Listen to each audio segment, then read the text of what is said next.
Do you remember the first time that you got a spam email? I know that that might seem like it's a long time away, but it probably isn't, just because of how fast email has spread and all these things in our technology world. But if you think about the first time you got your first spam email, the first time you got something from a Nigerian king who promised you, if you would send him a certain amount of information, maybe a little bit of cash, that he would deliver to your bank account millions of dollars. Maybe that wasn't it for you. Maybe you got the, hey, work from home for about $500 an hour as a normal standard. And if you remember those things, then probably at first, because when it first started, what do? We all clicked on those links, right? And then after you clicked on it, especially in the early days of email, what happened? Usually a virus invaded our computers, and it took forever for us to figure it out. We had to go to the Geek Squad or whatever to get all that stuff taken care of.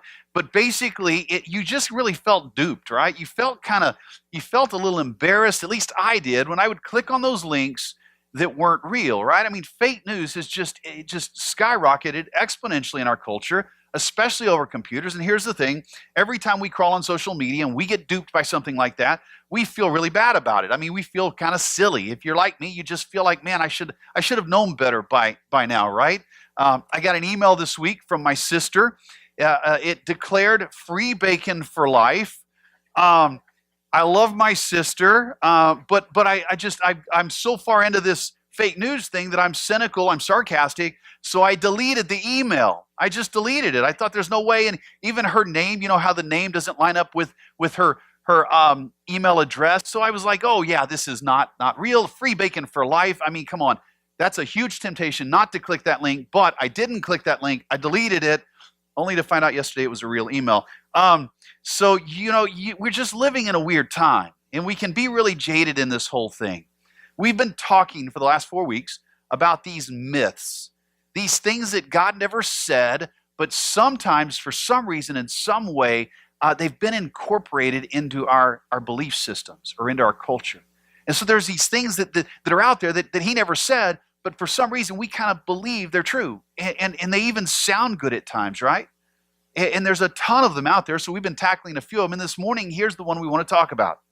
This phrase: it doesn't matter what you believe as long as you're sincere. It doesn't matter what you believe as long as you are sincere. Now that's a really good statement at face value. I mean, the reality is, look how genuine that statement is. Look how authentic that statement seems to be. And a lot of these myths, they carry that kind of genuineness, or they seem to. They suck you in because it feels like that's just a real thing.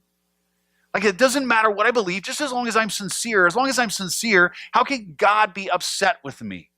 As long as I'm sincere, how can God be mad at me? As long as I'm sincere, can't God just look past all of this other stuff? Here's the thing. That's not how it works.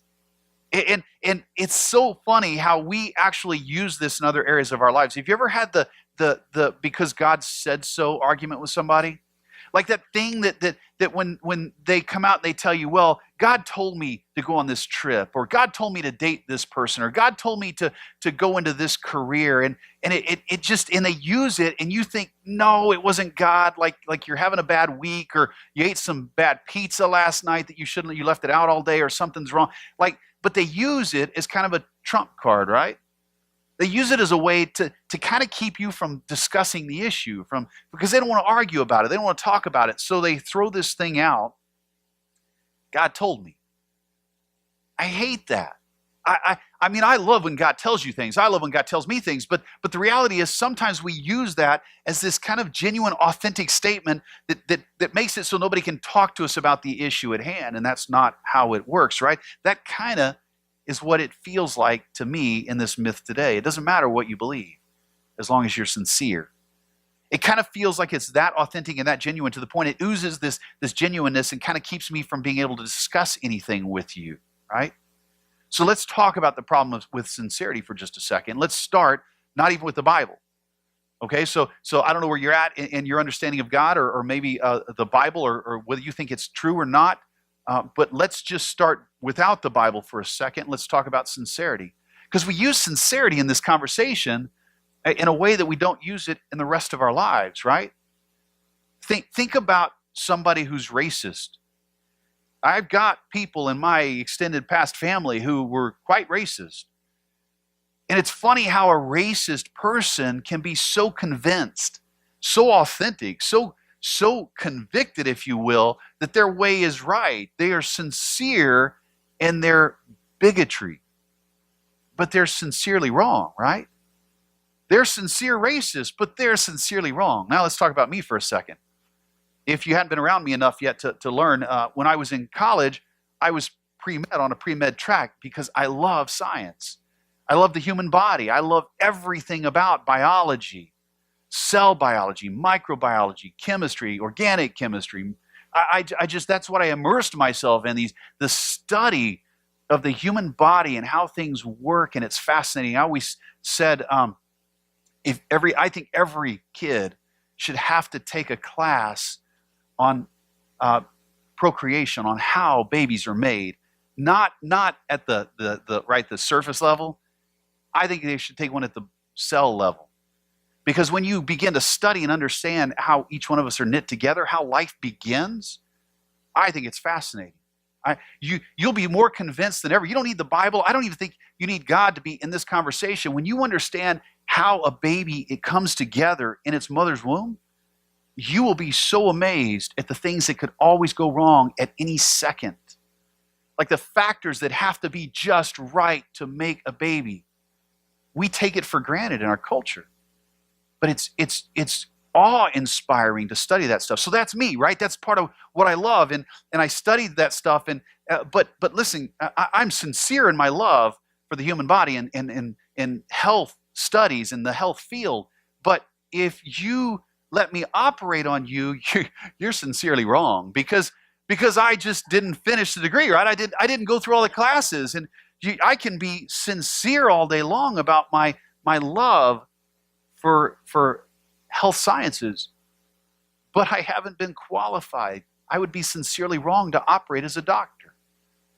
Give me a few more years and about 2,000 more hours of Instagram posts, and I think I can cover it. But until then, no. I'll never forget my son when he joined the competitive shooting team at the high school here in town, and they won a couple of titles that team did together. They were very, very good, but the first thing before they ever let them go to the range, before they ever let them shoot at a target, before they ever let them touch any kind of weapon, they were taught the single most important rule: to treat every weapon as if it's loaded. You can be sincere in your belief that a weapon is not loaded, but if you haven't confirmed it, you could be sincerely wrong, right? We laugh as a family. We get together, and my wife's got a cousin that when he was younger, they were at the hunting cabin, and he was sincerely wrong about his weapon, and he put a hole through the roof of the cabin and woke him up to the reality that you can be sincere, but sincerely wrong. So before we ever get to the scriptures in a second, we need to understand that sincerity is a terrible argument. It's not a great argument. It doesn't work in all areas of life. And here's the problem. You can be sincere, but you can be sincerely wrong. You can be sincere, but you can be sincerely wrong at the same time. Our whole belief system sometimes, do we really want to stake it on sincerity? Because we could be sincerely wrong. I want to move next to some conversations that Jesus was having. It was a weird time in his ministry, and he had his disciples around him, and they didn't know it, didn't realize it at the time, but it was kind of the last night before he would go to trial and be crucified. And in this setting, he is saying some things, he's doing some things, and it's kind of confusing to them. The first is they go up to have a meal together, and he starts to wash their feet. Well, this is a restricted activity. This was only slaves did this. Only the servants did this thing.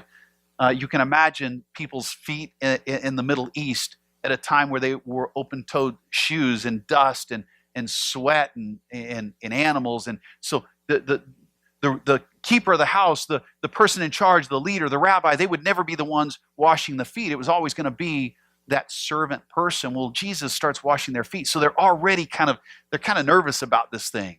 Like, what's going on? And then he starts saying things like he starts talking about how one of them's going to betray him. And they're starting to get a little upset, right? You can just sense that they're agitated in the story. And then he starts talking about how Peter's going to deny that he ever knew him. And so the tension is kind of rising in this little band of brothers that's been traveling around for several years. And then Jesus makes this statement. Watch this in John 14. He says, "Let not your hearts be troubled." Now, I want to stop there for a second because I always like to interject things as they come up. And so many times as in churches and as professing believers or followers of Jesus, maybe this has happened to you, people throw out what's become known as a Jesus juke. I don't know if you've ever heard that phrase, but a Christian writer and comedian came up with it. And it's one of those, like, you can't just say something at face value. You always kind of have to one up and put Jesus in the conversation. It's a little bit like we were talking about a while ago. And this phrase is, I feel like, used as a Jesus juke a lot of times. Like you know how sometimes you just get upset or life's not going well. And I'll hear Christians use this phrase from John 14:1, "Let not your hearts be troubled." Like Jesus said, don't be troubled. Like just stop right there. Like that's good enough for me. That's good enough for you. That's not where he stops, okay? So just know that. If somebody's ever said that to you, that's not good enough. Let's keep going because he says more, and it's important. Believe in God. Believe also in me.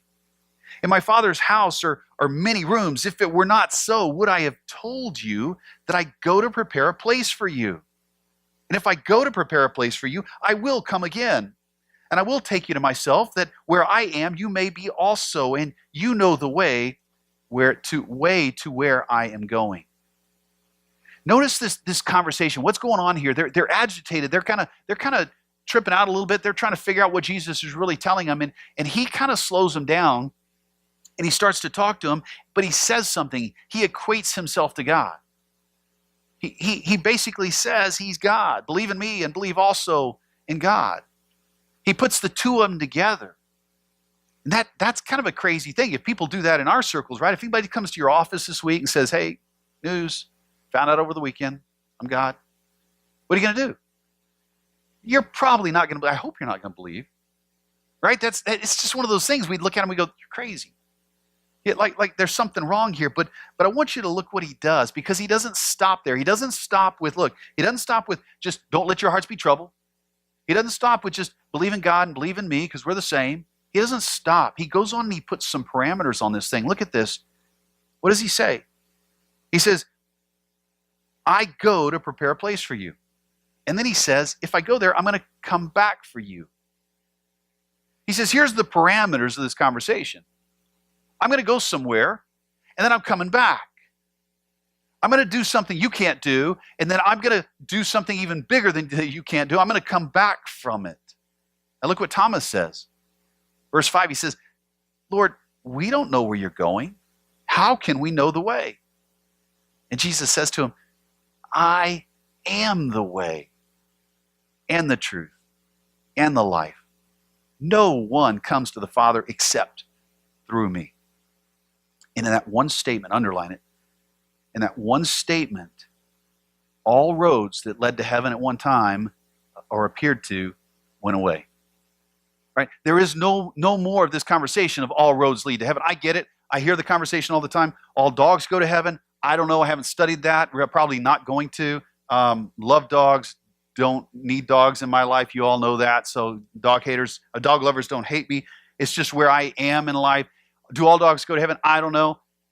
But all people don't get to heaven by different paths. And Jesus right here with this one statement, he declares something that changes our perspective going forward. So why is Christianity not built on sincerity? Because the message of Jesus Christ demands a rejection of all other ways to heaven.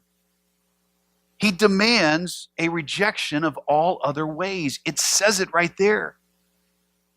It's hard. Yeah, I get it. I get that we don't always like that in our conversations. We don't like that kind of exclusivity in our culture, right? You can talk about God all day long.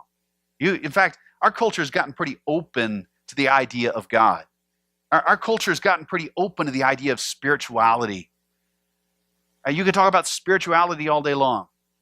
fact, they have now yoga with goats. I love that. If you go do that, that's okay. Keep posting your pictures. I think they're hilarious. I don't get it really, but I guess so. And so you get this meditation thing and goats. If I was to say to you that I prefer fishing with parrots, most of you in this room would not understand that. That's okay. Go home and research Jimmy Buffett or something like that, and maybe you'll catch up to me. But I get it. Spirituality is a good conversation in our world. It's a conversation people are okay with. It's a conversation that it's actually encouraged in books and writing and our exercise. It's greatly encouraged today, but here's the deal. Mention Jesus, okay, and I'm going to be a little silly here, but understand what I'm saying. Mention Jesus, and it's like you just drown 100 little puppies. Like everybody loses their minds. Why? I think we know from the scriptures. I think it's that embedded in what we believe, and I think it's here that we discover he's exclusive. It is very exclusive. Now listen to me. That exclusivity is not covered in hate or bigotry or racism or nationalism. That's not what it is. In fact, when you see Jesus approach people like the woman at the well, if you don't know this story, he sends his disciples back to town one day, and he meets this woman at a well at a time when she really shouldn't be at the well, and there's all kinds of conversation about why she was there in the middle of the day.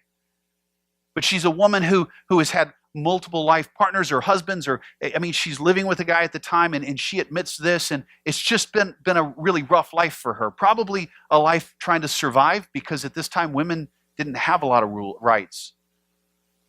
But she is a person who religious people would have looked down on. She's one of those people. Right? You don't go have dinner with her. She's questionable. Her ethics, her morals are questionable. And Jesus sends his disciples away, and I think he does it because I think he doesn't want them to get in the conversation and mess it up. But he goes and he talks to her, and he's so compassionate, and he's so loving. And at the end of their time together, he tells her, he says, now go and sin no more. And that exclusivity comes back in. Because this idea of sin, we talked about it last week, it's not, hey, go and just be better. That's not what he's saying. It says, go and make God your mark. He's the one you're aiming for. His standards. His life. Why? Because all of the other marks in this world, all the things you're shooting for, to have the right husband, to make enough money, to maybe sleep around until you can get enough money. He's like, all of that's just going to create chaos in your life. It's going to mess you up. So stop doing that. Not because I'm trying to tell you that you're some bad person, or because I'm trying to tell you that you're just some evil, twisted person, or that you're just morally weird. Or he just says, look, this is not good for you. It's not healthy for you. And there's love and compassion wrapped up in his conversation with her. But at the end of the day, his message is exclusive. He is the only one, the only way that leads to God.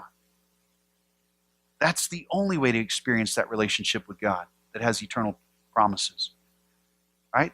So the message of Christ is a rejection of the other ways to heaven. So that declaration is bold, it's strong, it's something he puts forth. Right? It distinguishes Christianity and moves it away from this conversation about sincerity. Let's keep going.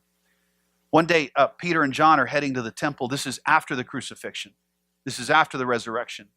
And these two guys are going to the temple, and they're going to go worship with, I'm sure, some other Christians. But at the time, the temple is still very full of people who don't understand who Jesus is yet. So it's a great opportunity for them to talk about Jesus. And as they're going into the court of Solomon, which again is one of the places that would have been open before you get into the major part of the temple. And people would have gathered there. And there was a person there, a man, and he was lame. We don't understand why or how, but lame from birth. He was a guy that had probably some deformities or something. And he was at the temple because that's where you would go and you would beg for money, right? People going to worship, hopefully these are good people. These are people that are trying to shoot for a different standard in life, and hopefully they're going to have compassion and give me a little bit of money because I can't earn a living. So he's sitting at the gate and he's asking, begging for these alms. And Peter and John kind of get in a conversation with him. They're like, we don't have any money.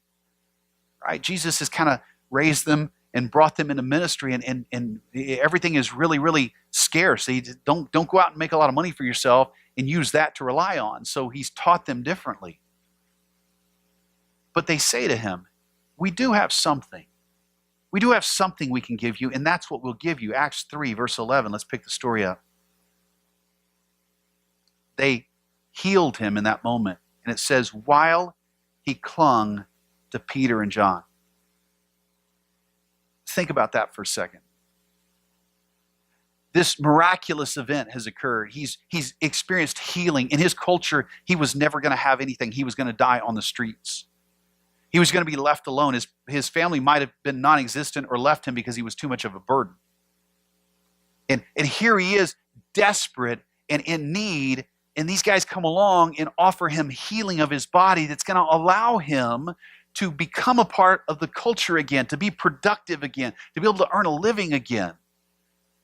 Can you imagine this sense of just overall excitement, thankfulness? And it says, he clung to Peter and John. Now imagine this, they're in this court area and everybody's starting to pay attention to this. And it says, all the people, utterly astounded, ran together to them in the portico called Solomon's. They ran over to this area because they've seen him there. He's been this way since birth. They know this man. He's a regular at the temple. He's always there.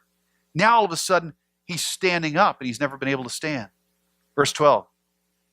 And when Peter saw it, he addressed the people. When he saw everybody coming out to touch him and to high-five him and to go ask what's going on, watch what Peter does. He says, men of Israel, why do you wonder at this? Why do you stare at us? As though by our own power or piety, we have made him walk. The God of Abraham, the God of Isaac, the God of Jacob, the God of our fathers has glorified his servant Jesus, whom you delivered over and denied in the presence of Pilate when you had decided to release him, when he had decided to release him. But you denied the holy and righteous one and asked for a murderer to be granted to you. And you killed the author of life, whom God raised from the dead. Okay, now this is a crazy little speech right here, right? Because it's gone from like, this guy's been healed, and everybody's excited, and they're high-fiving, and in their minds, they're thinking, we're just trying to find out what happened. Like, this is kind of cool. Like can tell us what's going on? What's going on? And Peter and John are standing there. They're like, what are you doing? First of all, why are you surprised? Second, don't you understand everything we've done? You've heard our stories. You've seen us at the temple. You've heard us talking and preaching and talking to you about the gospel of Jesus Christ. You know our position. So don't even think that we did something here. Because the man that you killed raised from the dead himself and granted us this power to be able to do this. We do this in the name of God. And he changes everything. These people they're there to worship. They understand the God of Abraham, Isaac, and Jacob. This is the God they've been worshiping forever and ever, right? But all of a sudden they get this slap in the face like, oh, you guys killed the real God, though. You killed him. You did it. You put him on trial. You demanded his life. And they kind of slap him with this reality. See, Jesus, we pretty much know, we've accepted in culture that he existed. That in terms of history, he was a real man and walked the earth. We've come to grips with the reliability of the scriptures. You may not like it. Some people may not even believe it's true, but we have enough backing scientifically from a literature perspective. We can prove the veracity of the scriptures, that it's not been altered, that it is continued in its form, and it's reliable, right? Both of those are important. But the cross and the resurrection, they did something different. Peter and John, just months earlier, would have never entered this conversation this way. They would have never had this kind of deliberate, intentional engagement with these people. They wouldn't have stood against these men because why? They were worried about losing their lives. But the cross and the resurrection changed everything. It was the thing that turned these fearful little band of brothers into this move of unstoppable force in the world today, right? This power that they had never seen before. You want to know why Christianity is not built on sincerity? Because the message of the cross demands a reliance on that one single event. The message of the cross demands that we have to consider that single event as real, as true, as authentic. Again, it's exclusive. I get it. I get what I'm saying to you. I understand the exclusivity. I understand the rub with the culture and how people really get offended by this. But I'm just telling you, when we read it in its context, when we look at the story, we cannot assume anything else. Sincerity doesn't work. I'm not telling you to not be sincere. You understand that? I don't need any stories of people going home not being sincere this afternoon, husbands. I'm not telling you to not be sincere. I'm just saying, as an argument for your faith, it doesn't work. As an argument for somebody else's faith, it doesn't work. The cross demands attention, and it changes lives. He's the only founder of a religion, Jesus, that has these miraculous backings, that has these prophecies by the thousands that go back 4,000 plus years. He's the only one who puts it in this kind of context and walks it out through the power of the cross with resurrection on the other side, where he got up and did something that none of us could ever do. I want you to look at those last two verses of Acts 3 again that we read, starting verse 14. But you've denied the holy and righteous one and asked for a murderer to be granted to you. He says, don't forget that. Verse 15, and you killed the author of life whom God raised from the dead. Then look what he says. To this we are witnesses. So it's not just the message of the cross. It's not just the message of Jesus, but now it's the message of the witnesses affirm the gospel of Jesus Christ. We forget this. See, we're so jaded today. When I get an email and I think it's fake or spam, I dismiss it, right? Even if I know the person. We're so jaded. We don't trust people. We're skeptical. And in some ways, there's a reason we're all like that, right? It's because we all thought we were getting free bacon last week for a year. Or you had a Nigerian king that wanted to give you, money for the rest of your life. It's easy to get jaded today. I get it. But there are witnesses. In these witnesses, we have a record. We have their story that's remained consistent, hasn't been changed. And let me read down for you just really quickly about these witnesses. Because I tell you, the 12 disciples were not these big men of faith, these giants in the faith, until after the resurrection. After the resurrection, here's what happened. Paul was beheaded by Nero in 66, wouldn't give up his faith. Peter was also crucified upside down because he said, I don't want to die like Jesus did. So Nero, you got to crucify me upside down in 66 as well. Andrew was crucified somewhere in Greece. Thomas was run through with a spear in Syria. Philip was killed in Asia Minor. Matthew was stabbed in Ethiopia. Bartholomew was killed. We're not exactly sure where. James was stoned to death. Matthias was burned in Syria to death, and Simon was killed in Persia as a sacrifice to the sun god. John was the only one left alive after all of these years, 30, 40 years later. And he was put on an island in exile, and that's where we got the last book of the Bible. But think about that. I read you a quote. It might have been last year. I can't remember when, but it's one of my favorite quotes from Chuck Colson. Because when I think about the disciples and I think about how their faith grew and how it just seems to blossom right after the resurrection, Chuck Colson made a statement about his faith and how he came to really understand the gospel. I want to read it to you because it came out. If you don't know Chuck Colson, he was in the White House administration with Nixon, and of course all of the debacle that turned into. And look what he said. He said, I know the resurrection is a fact, and Watergate proved it to me. When I read that quote, I thought, well, I want to read this. That's incredible. How? He says, because 12 men testified they had seen Jesus raised from the dead. Then they proclaimed that truth for over 40 years, never once denying it. Everyone was beaten, tortured, stoned, and put in prison. They would not have endured it if it weren't true. Now, here's what he says. Watergate embroiled 12 of the most powerful men in the world, and they couldn't keep alive for 3 weeks. You're telling me 12 apostles could keep alive for 40 years? Absolutely impossible. See, I think that's what we need. I think we need more revelation like that. I think we need more understanding like that. I think most of us, when we get up tomorrow and in the week seems daunting and the tasks of life are weighing on us and the kids are wearing us out, which kids will do over the summer. Don't applaud moms. You'll give yourself away. But we get it, right? Life is heavy at times. And the reality is we need more of this kind of truth. The reality of the gospel as it's played out. That it's not just true, it has power to it, especially when we live in that power. You can be sincere and sincerely wrong at the same time, right? Message of the gospel demands more than sincerity. It demands, it provides power and action, right? And here's the thing, if sincerity is all you're shooting for, it won't change your life. It won't change your life.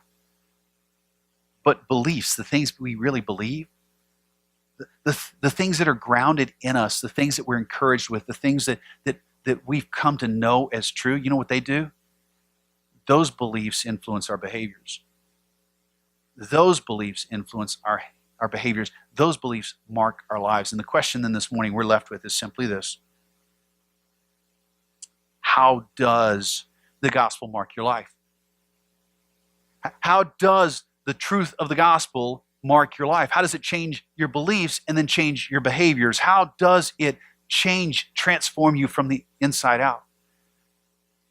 See, it has to come through the power of the Holy Spirit and this understanding that this is not just a game. It's not just a philosophical discussion that we're having. It is truth, it is reality, and it has marked and changed the world.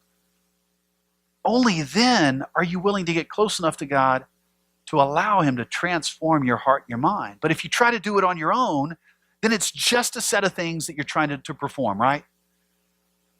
And that's frustrating. I've met so many Christians who are professing Christians who will say to me that I'm just tired of behaving a certain way.